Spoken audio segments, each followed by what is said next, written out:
Hey friend, welcome to the Get Rooted in Health podcast. I'm Gabby Flater, a faith-led wife, mom of 3, certified nutrition consultant, personal trainer, and passionate about changing lives. I know how frustrating it can be to navigate the health and wellness world. You want to be motivated to prioritize your well-being and wish you were more educated when it comes to cultivating a healthy home. Maybe you're a mom who's completely burnt out and needs a fresh perspective on life, or you're searching for a place to feel seen, heard, and encouraged in a godly manner. No matter if you're doing the dishes, getting your sweat on, or drinking reheated coffee while watching the kids play, there is always an opportunity for growth. If you are ready to finally take action about these desires and are ready to learn, grow, and transform your mind, then you are in the right place. It's time to establish deeper roots so you can enjoy a more fruitful and fulfilling harvest. Let's dig in. Hey friends, welcome back to the Get Rooted in Health podcast. My name is Gabby. I'm a mom of 3 with one on the way due in March. Been married to my wonderful husband for almost 10 years. We'll be celebrating that in January. And if you're here listening to this podcast, then you are in the right place to learn all about wellness, health, fitness, how to break the diet culture, fitness culture, mindset, and break free from that, but still have your own roots in wellness to figure out what that looks like for you, if that made any sense. But we're just taking a whole different approach and just trying to kind of find our own way because it is definitely not cookie cutter. I am a certified personal trainer, certified nutrition consultant, and soon, I'm going to put it out there, I'm going to be certified in pre- and postnatal fitness. Yay! So excited. I will be pulling the trigger on starting that course here very soon. So you all are holding me accountable. I said it. It's out here in the world. And sometimes that's just what you have to do, guys. If you are holding back from doing something, then you need to speak it into existence and tell someone about it, whether it's public or your mom or your best friend. You need to tell someone so that they can hold you accountable. Otherwise, sometimes it's just, rarely is it going to happen. So speak it out loud to someone who can hold you accountable and go after those dreams, those goals, whatever it might be. So yeah, I'm very excited for that. Just to add another thing to my plate, right? But I figured with hunkering down wintertime, less running on my to-do list, getting more pregnant on my to-do list. I'll have a little bit more time to sit on my bum and soak up some really good stuff that I will be able to bring to this podcast, to my classes that I teach, to online training that I do, and just general education that I can provide people and be able to have this during my pregnancy here. That was something that I was like, if I'm going to do it, and I don't know if this is my last one or not, so I better do it now, so I could at least be able to practice some things while pregnant. Pre-postnatal fitness certification. I have to renew my personal training license this coming year, and yeah, that'll count towards it. So my headphones are going in and out here. These cords are a little touchy. Okay. So I hope that you guys are doing awesome wherever you are listening to this. Today has just been a day of to-dos. I have this list. I don't normally make lists. They're usually in my head, which usually bite me in the butt, and I don't remember everything. Which reminds me, I was supposed to pull out some meat to thaw before I hopped up here.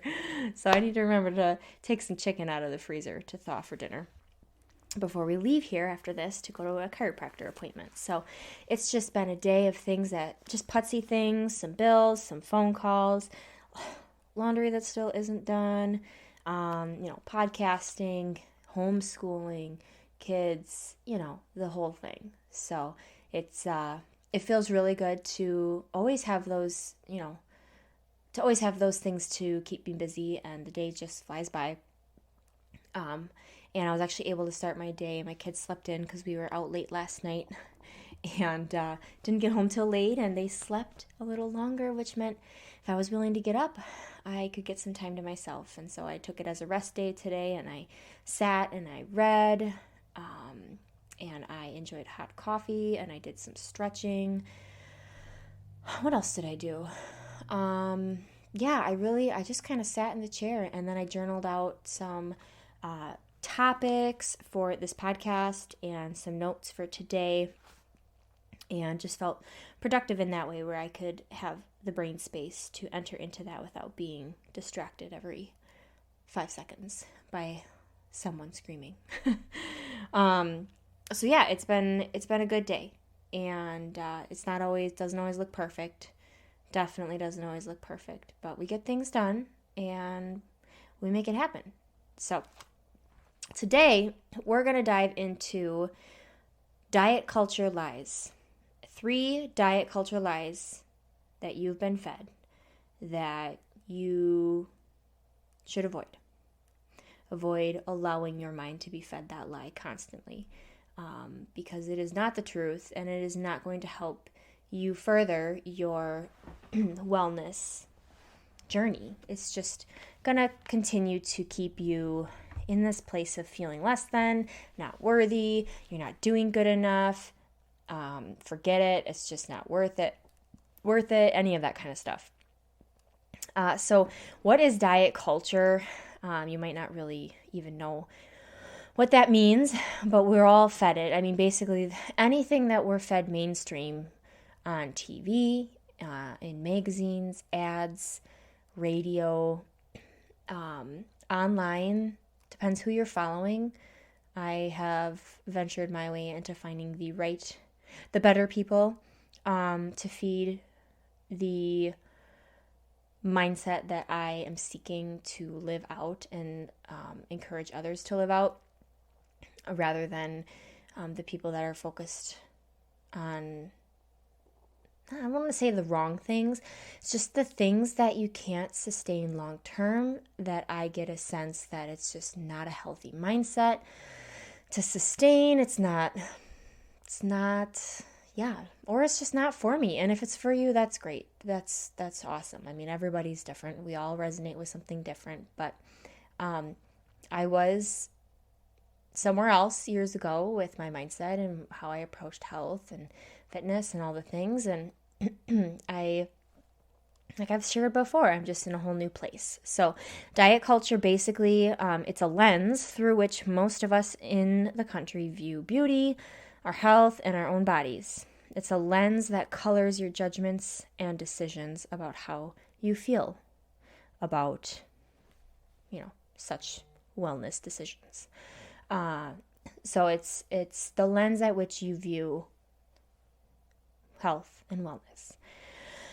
And you can either be looking through the lens that is going to help you see truth and realness and authenticity, or you can be suckered into the lens that's more often you can be suckered into the lens that's viewed through perfection, and this is the one way, and this is what beauty looks like, and your worth is tied up in your looks and in your body and the number on the scale. If you need to lose that last 5 pounds, here's my slim down tea or detox program.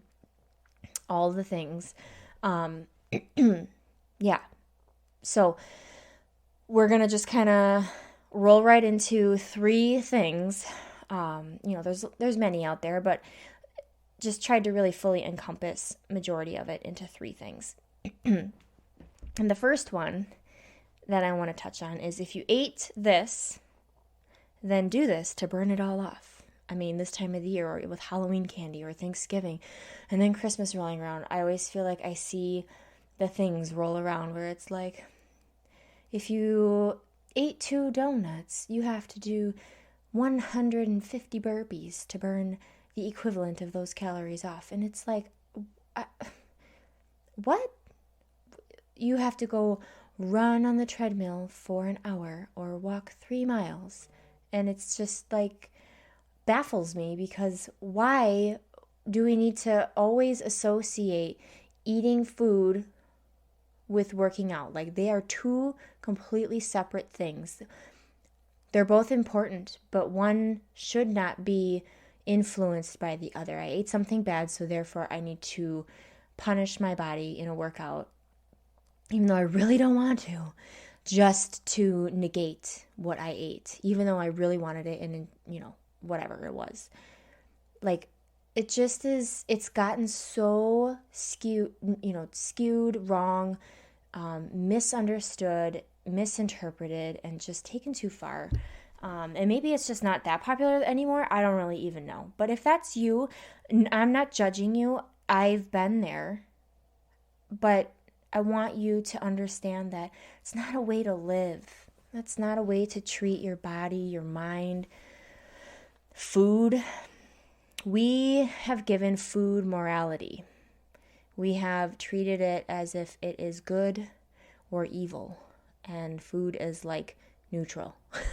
Okay, like, it's not like, the devil on one shoulder and the angel on the other. Like, we just know if we're going to pull up through the McDonald's drive-through line that your instincts should tell you, this is not something I should be doing every day. Because there are foods that are more nutrient dense, more nutritious for our bodies than others. So there are more nutritious foods than other foods. Does not make it good versus evil, if you're picking up what I'm throwing down. Like a plate of broccoli versus a plate of Oreos. There's no good and evil there. They're both food that people can fully enjoy. So I think we have overdone it. We've like given food such a high, what's the word I'm looking for? Pedestal. We've put food on such a high pedestal, like all these different, we like rank it. And sometimes I fall into this trap too, every now and again, but like I catch myself. But it's just a horrible mindset to treat food this way, and then our bodies with how we would have to like work it off, making food the enemy and punishing ourselves. Like, it is just not worth it, and I don't want you to fall victim to that. Just treat it as, I want 3 Oreos, don't eat a whole package, because then you're really going to feel like, oh shoot, like, I probably really shouldn't have done that. Like, I'm not, I don't know why I did that. But like, you want 3 Oreos? Go eat 3 Oreos. You want some ice cream? Have some ice cream. You want the veggies with the hummus? Have the veggies with the hummus. But don't give yourself this pat on the back like, oh, look at me. Like, I'm avoiding all of the things that I really, really, really want, and I'm having the veggies and the hummus. Like, I go in spurts. Like, lately with this pregnancy, I've wanted like fruity candy, and I don't always have the healthier stuff on hand. We buy 1 bag from Costco for Halloween time. We don't buy I don't go buy marked down candy, like rarely ever. I didn't even do that this year. But there's 1 bag at Costco that has the perfect blend my husband swears by. He likes candy, so I do it for him mainly, just, to get through, it lasts us like 3 months in our house. We put it in the closet that you purposefully have to go into to get it. It's not in the pantry. And anyway, I will go grab some every now and again just because, like, I want to. And it's okay. No big deal. I'm still alive, and I still feel great. And, sure, I could do without it, but I'm not guilt tripping myself. Okay. So just do what makes you feel the best. And if you have serious goals, then you need to pursue those. Give yourself opportunities to enjoy certain things, but within moderation. And yeah, I just don't over heighten. That's not even a word. I don't know how to explain it. I'm like trying to find the right words. Yeah, just don't give food so much power, basically. Okay. And move your body because you know it's good for you. Eat the right foods because you know it's going to serve you, your energy, your sleep, your mindset, your memory, your all the things. Like what you eat affects all of that. So if you're going to feed it crap, well, then just expect crap from yourself. Just to be honest. So I kind of went a little longer on that point, but just really work hard on separating the two, eating food and working out or moving your body. One does not require the other to happen. Eating something bad, so-called bad in air quotes, does not mean that you need to go and run for an hour on the treadmill. Okay? You should already be having the habits established in your life to move your body for different reasons. Because ultimately, you're going to see your goals met and reach those points of success in your journey when you take each one separately and you focus on it. You focus on your nutrition and you focus on your fitness. Both are necessary, but actually food, I would say, I would fight for is more powerful than what fitness can do for you. Your food, your sleep, and your mindset, your stress life. It's more important than, what fitness is going to do for you. That is the next step and is very important if you want to live a healthy and well life in terms of, as you age, your joints, retaining strength and muscle and all of those things. Very important with strength training. But really focusing on honing in on your nutrition, your sleep, and your mindset, your stress life, all of those things. So, all right, number 2, we need to move on. Number 2 is weight loss is always the goal. Another diet culture trend, lie, that weight loss is always the goal. You need to lose those last 5 pounds? Then here, let me introduce you to whatever it is that is catching your eye. It's being sold to you online, on TV. But do you really need to lose the last 5 pounds? Something I actually learned, and I still have to do an episode on this. I went through a time after I had my first child where I got heavily into the counting my calories, macros, I was training for my first triathlon and a marathon. I was breastfeeding, new mom. I had a lot of stress. I lost a lot of weight, a lot of body fat. I was the thinnest I'd ever been. And I struggled with getting my period, my menstrual cycle. And I learned as I had to reshift my mindset and heal my body because my hormones were not aligned. I had to understand that gaining some weight back was healthy for me, and I had to understand why. And sometimes when we work so hard to shave off those last 5 pounds, it's really not worth it because it might have just been the little bit of weight that your body needed for security, for when stress hits. It's kind of hard to explain here right now in this podcast. But ultimately, your body might be hanging on to those, just say it, the last 5 pounds, whatever that is for you. 3,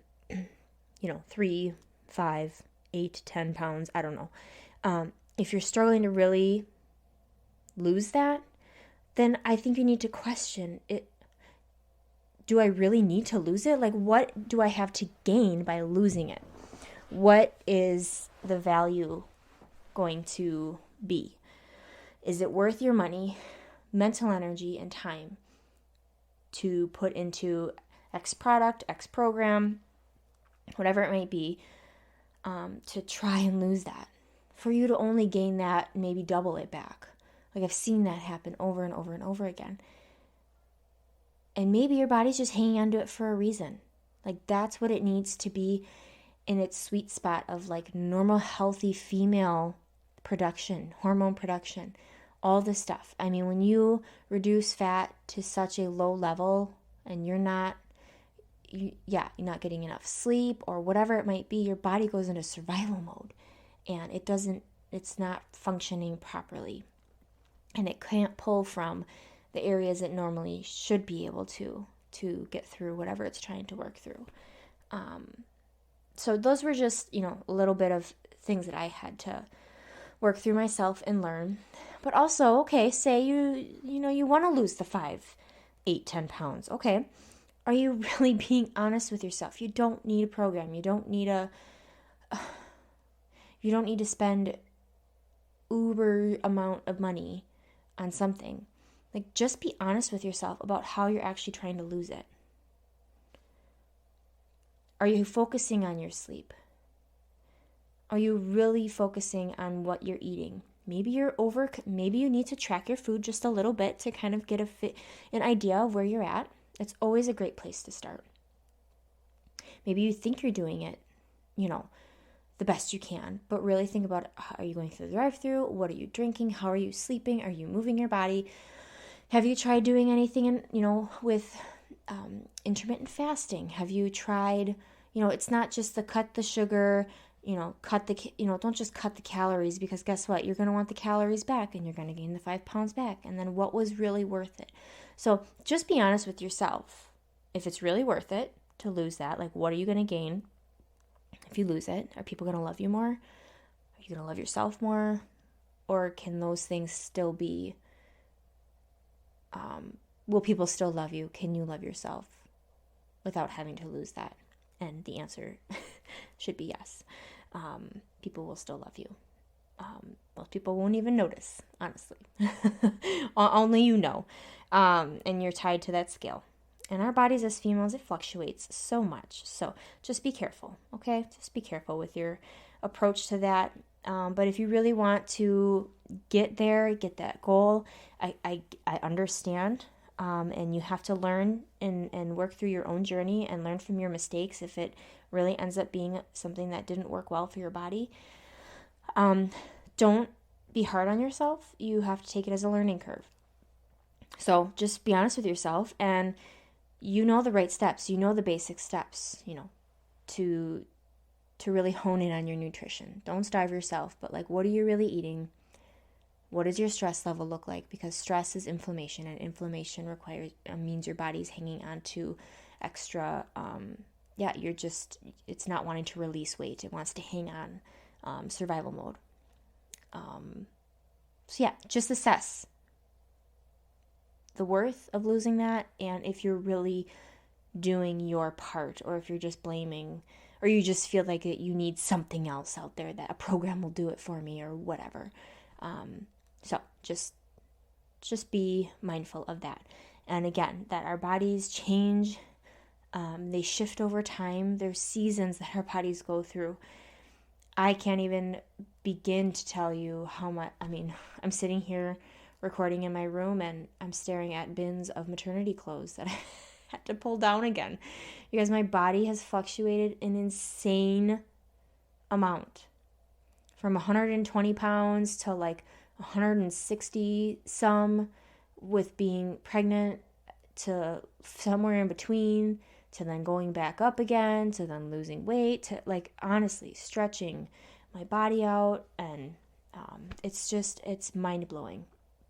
And to expect your body to always stay the same, look the same in every situation, every season of life is not ideal. It's not the reality of what it's going to be.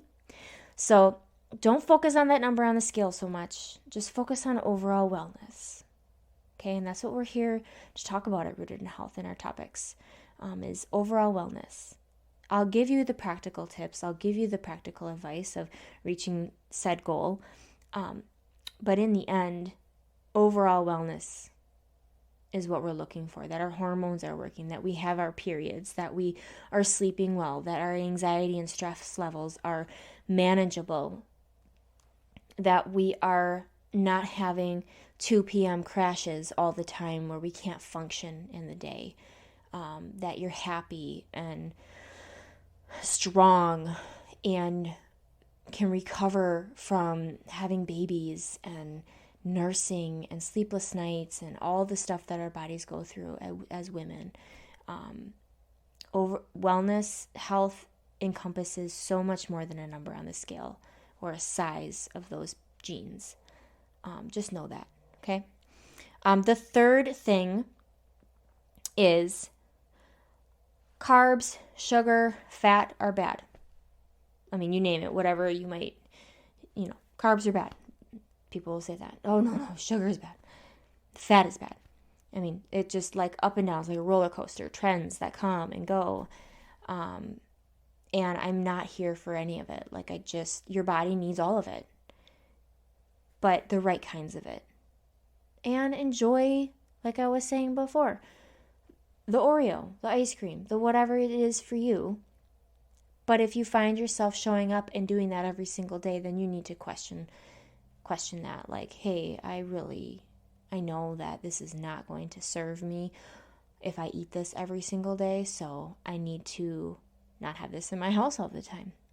Like, if you're a chip person, I heard someone say this, like, chips is like their weakness, and if they have a bag of chips in the house, like, they could easily just sit down and be watching a show and eat an entire bag of chips.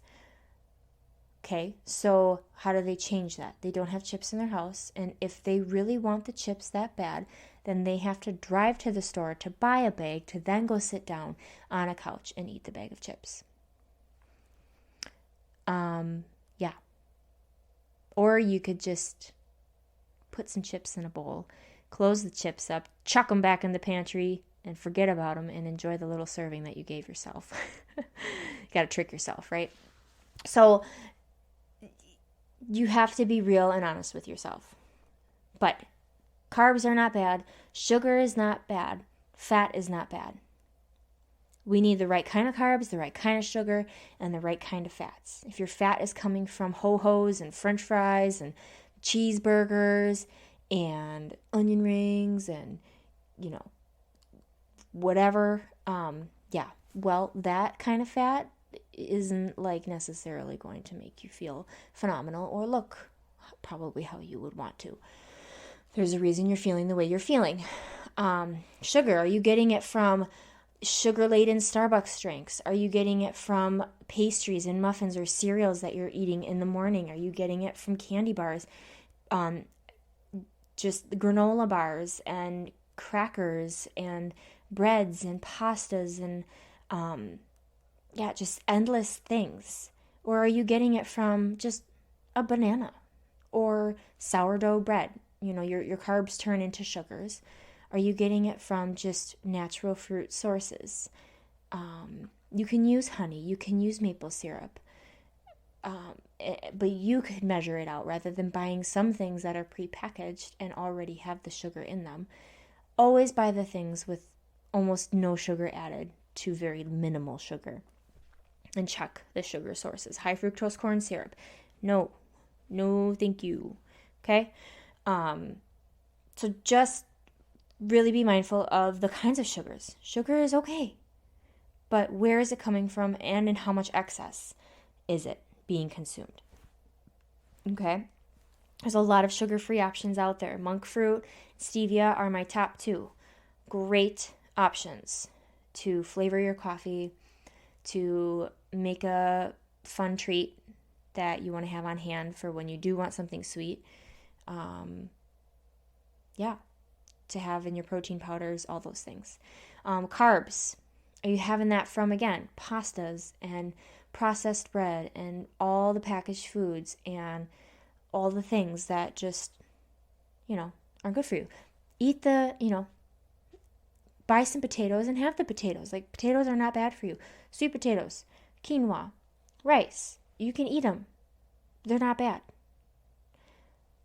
Don't eat 3 cups of it at dinner time unless you're like a bodybuilder and a man who needs, a million calories. No, just enjoy it. Rice is not the enemy. Sourdough bread, like I've told you, I've never eaten more bread in my entire life, and I don't feel that I have, exploded. I don't know the right word, puffed up, like I've eaten so many carbs in my entire life. Because that's like the only kind of things I'll consume are like sourdough based things. Einkorn flour, we'll do almond flour things. I don't buy a lot of processed stuff or pre-made things. And if I do, then I try to find the better sources. Pastas, we'll do lentil, noodles, sometimes chickpea. I prefer the lentil just in terms of taste. Or we'll do einkorn, or just like organic durum wheat or whatever it is. Noodles, depends on what I find, if I find a deal on something, or yeah. So just know that you need to remove the word that they are bad. We need them. Change the wording and your approach to them. That carbs and sugar and fat are all needed by my body for different purposes. They all serve a role, and I need to give my body exactly the right kinds so that it can really thrive and that you can really enjoy yourself.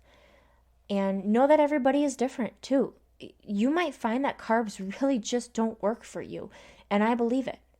I know some people that really thrive off of a keto lifestyle, and hey, it's great. They found what works for them, and you have to know in your heart and believe it that if you're going to make something work, then you have to do it for you and not because of a diet trend. Like, if you're trying to seek what wellness looks like for you, everybody is different. Every body is different, what it requires. And that's why it's hard, like, to navigate it. It's so hard. But to trial and error some things, remove a food group, see how you feel, add it back in, see how you feel. It takes time and effort, but if you're committed, then commit and figure it out. Chances are, if you remove those processed sugars and those processed carbs and fats, that you'll feel better. So, the first one was, if you eat this, then do this to burn it all off. The second one, weight loss is always the goal. And the third one is carbs, sugar, fat are bad. So, those are the 3 diet culture lies that we have been fed and have been subconsciously ingrained in us. And I wanted to encourage you guys to try and reword things, shift your mindset, and be free from them and create your truths. Find the truths and find people that are willing to speak against that and give you practical ways of moving forward, like in this podcast. So, with that being said, I don't want to keep you too long in these episodes, as I know it's a busy month with Christmas, all the things. You guys got things to do, places to be. I got things to do, places to be. But I really do appreciate you and the time that you give, the feedback that you give. I read every single message, comment, review, anything that I get. It helps me, and it makes me want to keep doing this, even on the days when I'm like, why am I doing this? Who's even listening? There are people that have said they've listened, and I'm like, oh my gosh, I didn't even know you listened to my podcast. So if you haven't left a rating or review, it would be the best Christmas present for me, for you to do that. If you could screenshot this, tag me, any golden nuggets that you take away, share this with a friend or a loved one who needs this if you found value here.